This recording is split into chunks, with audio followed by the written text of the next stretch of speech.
Okay, we got this character all sanded down. Got the back adjusted to fit okay. So what we want to do is we want to work on our chin and our lower mouth. And I have a bunch of patterns that I have here that I go through and find one that I want to use.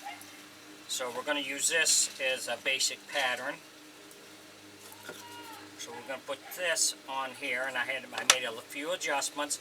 This is because I want his bottom teeth to show, so we're going to leave that up there. So what we'll do is we'll cut out one of these and use it as a pattern and cut out two more, because you're going to need 3 pieces for the mouth.